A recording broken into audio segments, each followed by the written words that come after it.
এই দুনিয়া বাঁচার লেগে আর থাকার লেগে মানুষ চেষ্টা করে না এমন কোন জিনিস নাই। মরে যাইব গা ডাক্তার লেখা দিছে ওর 1 সপ্তাহ হায়াত আছে, এরপরেও বদমাইশ সিঙ্গাপুর যায় যায় না? মানে বাইসা থাকার কি যে শখ রে। আজরাইল কথা কইতাছে যাইস না, 22 লাখ টাকা লাগবে সিঙ্গাপুর, যাইস না, তোরে কিন্তু একটু পরে নাকটা চিপে ধরমু, পায়খানা রাস্তা দিয়ে জান্ডা লয়ে যাবো। আমার বাপের কথা না, বেঈমানের জান নেবে পায়খানা রাস্তা দিয়া, মোমেনের জান নেবে এই চোখের কণ্ঠা দিয়া। আস্তে করে আজরাইল এইভাবে একটা ডলা দিবে, রুমালের মধ্যে জানটা নিয়ে উড়াল মারবে, জোরে জোরে জোরে জোরে জোরে জোরে। সরমনে আল্লাহর কুতুবের মৃত্যু যারা দেখছেন তারা জানেন, আল্লাহর কুতুব যখন মারা যায় সর্বপ্রথম তার চোখ দুটো বন্ধ হয়েছে। কিরে আব্দুর রহিম, ওহেন আবার আর এক বক্তা আইছে মনে হয়, আর আধা ঘন্টা পিডাও, তাহলে বুঝবা না যে তোমার কমিটি স্ট্রং আছে। আল্লাহ তুমি মাফ করে দাও, জোরে করে আমিন। 2-3টা ভলান্টিয়ার আমার ডাইন পাশে যান স্কুলের মধ্যে। আরে মহিলা না পুরুষ গেছে, যায় দেখো মগার কাছে মগি গেছে। আমি যেটা কইলাম এটা মগার কাছে মগির কাছে যাই দেখো, বিয়ান সাহেবের লোকে দেখা করতে গেছে, গুছা গাছা লিল্লাহে তাকবীর। এইবার আমার দিক তাকাবেন। মোমেনের সর্বপ্রথম মৃত্যুর সময় কি বন্ধ হবে? জোরে কর। আল্লাহ আমার ভাইরা যারা ওয়াজ দিছে, মৃত্যুর সময় কিচ্ছু চাই না, তোমার পাও দুইটা ধরছি, চোখ দুইটা বন্ধ করে আগে। মোমেনের চোখ দুইটা সর্বপ্রথম আমার নবী বন্ধ করে দেয়। যারা সারা জীবন নবীর পক্ষে কাজ করে, টুপিটা মাথায় রাখে, সুন্নাতটা ঠিক মতো পড়ে, ইশরাক আবাবিন এবং চাষতের নামাজগুলো ঠিক মতো পড়ে, বিশ্বনবী মৃত্যুর সময় তার বালিশের পাশে থাকে, তার সাথে মিষ্টি মিষ্টি কথা বলে, পাগল তুমি কিন্তু এই দেশ ছেড়ে নতুন এক দেশে যাইতেছো, যেই দেশের মানুষ তুমি দেহ নাই, যেই দেশে যারা বাস করে এত বড় বড় লাঠি লিয়ে দাঁড়ায় রয়েছে, ওই দেশে হলুদ রঙের পাখি আছে, তোমার জানটা কিন্তু ওটার ভিতরে ঢুকে যাবে, তোমার লইয়ে উড়াল মারবে, আজরাইল তোমার সাথে বেয়াদবি করবো না, আমি নবী আয়া পড়ছি, চিন্তা করিস না। এ রং বেরঙের কথা বলতে বলতে বলতে বলতে বলতে যেরকম ছোট্ট মা বাচ্চারে কোলের মধ্যে নিয়ে দুধ খাওয়াইতে খাওয়াইতে এরকম মাথা চুলকাইদার বলে, ওই যে বাবা বাঘ আইসে, ওই যে তোমার আব্বা আইসে, তোমার লেগে মিষ্টি লইবেন, তুমি ঘুমিতে উঠে থাকবা, তোমার আব্বা কমলা লিয়ে আইসে, বলে না? কথা কর না কেন? তোমার আব্বু তোমার জন্য মজা লিয়ে আইব না, তুমি ঘুমাও বাবা ঘুমাও, এই যে তোমার আব্বু মজা লিয়ে আইব, যাইতেছে, এই যে তোমার আব্বা আয়া পড়ছে, তোমার আব্বা আয়া পড়ছে আয়া পড়ছে আয়া পড়ছে পড়ছে, মায়ের স্তনের দুধ খাইতে খাইতে তুমি আর আমি চোখটা বন্ধ করে ফেলছি। আমার বান্ধব আমার নবীও ঠিক এইভাবে তোমার আমার বালিশের পাশে বইয়া সান্ত্বনা দিবে, চিন্তা করিস না, তুই এমন দেশে যাইতেছ, এই দেশের থেকে ওই দেশ অনেক ভালো, কারণ এই দেশে বিএমপির লোক 17 বছর বাসায় ঘুমাইতে পারস না, পিডাইয়া আলুর দম বানাইছে, গাড়ি পড়ছে কাউয়া কাদের ওখানে মামলা খাইছো রে, হেনে কথা কর না কেন? এই বেটা ভালো করে বুঝছো, গাড়ি পড়ছে ঢাকায়, মামলা খাইছো রে এখানে সেনবাগে, এইখানে বসে মামলা খাইছো রে। এই দুনিয়াটাই ছিল অত্যন্ত অশান্তির জায়গা, তুই এখন যেখানে যাইতেছ কোনো রাজনীতি নাই, ভালাভালি নাই, মালামারি নাই, কেউ রে কেউ ঘুষাঘুষি নাই, খালি সালামুন আলা সালাম, সালামুন আলা সালাম, সালামুন আলা সালাম, সালামুন আলা সালাম, শান্তি আর শান্তি আর শান্তি। নবী কথা বলতে বলতে বলতে দেখবেন হঠাৎ করে চোখটা বন্ধ হয়ে গেছে। নবী আমার চোখটা বন্ধ করে দিয়া চলে যাবে মদিনায়। বাজান এবার 2টা চোখের পানি দিয়ে আমার মওলারে বুঝায়া কও, মালিক রে দুনিয়ায় তো থাকতে পারুম না, সুখে থাকি দুঃখে থাকি, দোকানের মধ্যে থাকি আর ব্যবসা প্রতিষ্ঠানে থাকি, লঞ্চে থাকি, ট্রলারে থাকি, বিমানে থাকি,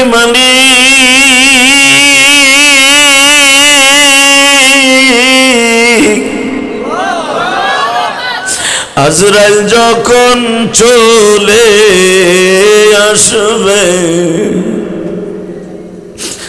আমার মৃত্যুর খবর লইয়া, সবাই আমায় বিদায় দিবে, রাখতে পারবে না। বাজান রে এবার দিলটা নরম করে আমার মওলারে বুঝায় কৌমালি দুনিয়ায় আর কোনোদিন পাপের কাজ করুম না। চোখটা বন্ধ করলেই দেখি সবাই আমার পর, কেউ আমার আপন না।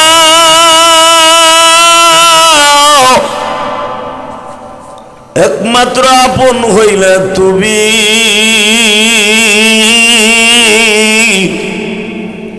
ঠিক না বেঠিক? আপন কে? আরো জোরে এক একটা এক্সাম্পল দেই। বউরে যদি এক সপ্তাহ খাওয়ান না দেন, পরের সপ্তাহে বউর কাছে যায় দেন কবে গোলাম হেরবে গোলাম আয়, তোর আর তোর বাপের একসাথে বাটনি।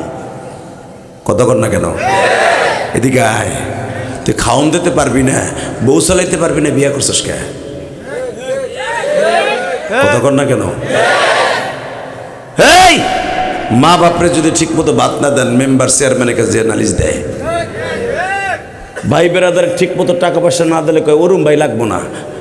আর আপনি একটা মাসের ভিতরে জুমার নামাজটাও পড়েন না। আমার মহল্লা কোনোদিন কারো কাছে কয় না জ্বরে খাওয়ান দিস না। এত বড় বান্ধব আমার আল্লাহ। এই 60 বছরের জীবনে ঠিক মতো 30টা রোজা রাখেন নাই আপনি। আপনার নিজের কাজে ব্যস্ত, শিয়াল কুত্তার মতো দিনের বেলা খান, অটো রিক্সা চালায়, ভ্যান চালালে কয় আমাকে ঘর রোজা ফরজ না। তাহলে যদি রোজা ফরজই হবে তাহলে আল্লাহ আরামে আমাকে ঘরে হওয়াই থইতো, নিরিবিলি রোজা রাখতাম অমুক ব্যক্তির মতো, অমুক চেয়ারম্যানের মতো। গরিব বানাইছে, খাইটা খাই রোজা লাগবো না। এক মাস রোজা ঠিক মতো রাখে নাই মনে হয় 30 বছরের মধ্যে, আল্লাহ তারপরও তারে ভালো খাওয়াইতেছে। তাহলে বলো তো আল্লাহর সাথে বড় বান্ধব কে আছে? আরো শুনবা, আরো দেহ। তোমার যদি প্যারালাইজড হয়, প্যারালাইজড, সমস্ত অঙ্গ প্রত্যঙ্গ বন্ধ হয়ে গেছে, অচল, 1 বছর 2 বছর ঘরে পড়ে থাকো, তোমার যে হৌরের মাইয়াটা আছে না, অর্থাৎ তোমার বউ, হৌরের মাইয়া না ওটা? না ওটা তোমার বাপের মাইয়া। তোমার হৌরের মাইয়া 2 বছর পর কি কইবো জানো? এটা মরলে আমি ডুয়েল সিম নিতে পারতাম যদি যৌবন থাকে। তোমার বউ 1 দিন 2 দিন 3 দিন ঠিক মতো খাওয়ান দিব, আতর দিব, যাতে গন্ধ না কয়, কারণ পায়খানা প্রস্রাব তো এখানেই করবা। 1 বছর পরে এমন এক সময় আসবে তোমার গলা চিপা মাইরে ফেলতে পারলে সে ছাড়বে না। আমার মালিক বলে সবাই তোরে ফেলাই দিলে আমি ফেলবো না, আমি তোরে ফেলবো না। আল্লাহু আকবার জোরে বললেন না? তার জ্বলন্ত প্রমাণ আমি দিয়ে দেই। আমার নানা গোপালগঞ্জের মধ্যে আল্লামা শামসুল হক ফরিদপুরের হাতে গড়া ছাত্র। আল্লামা শামসুল হক ফরিদপুরের নাম শুনছেন না আপনারা? আল্লামা শামসুল হক ফরিদপুরের ছাত্র হলো আল্লামা আজিজুল হক। আল্লামা আজিজুল হকের হাতে গড়া ছাত্র হলো শায়েখে চরমোনাই। আল্লাহু আকবার জোরে কর না কেন?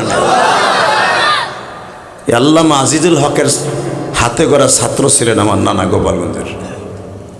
এই মুসলমানের পোলা, আমার নানা এন্তেকালের আগে প্যারালাইজড হয়ে গেল, 1 সাইড পড়ে গেল, ডাইন সাইড।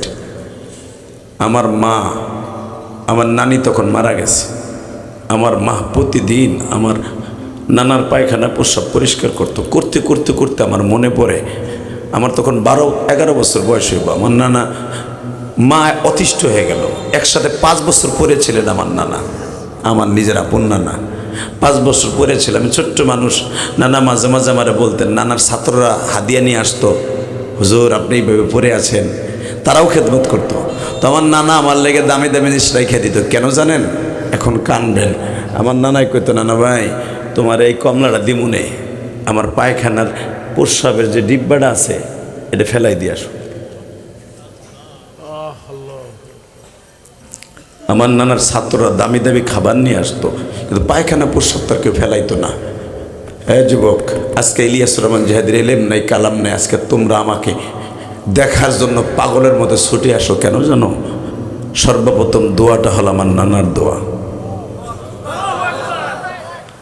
আমার নানা একদিন জীবনের শেষ দোয়া, আমার নানার শেষ দোয়া, এই কোরআন হাতে নিয়ে বলছি, শেষ দোয়া। আমার নানা আর আমারে দোয়া দিবে না, আমার নানা চলে যাবে আমারে রাইখা। আমি বড় বড় লম্বা লম্বা সেপারা আছে না, ওই যে মক্তবে আমরা আগে পড়তাম, হ্যাঁ ওই যে যার সেপারা কইতাম, আমপারা না সেপারা, ওই সেপারা আলিফ বে তে সেরকম পড়তাম। তখন আমি মাদ্রাসায় ভর্তি হই নাই। আমার নানা ওই সেপারা লইয়া এইভাবে রেহালের মধ্যে প্লাস্টিকের একটা রেহাল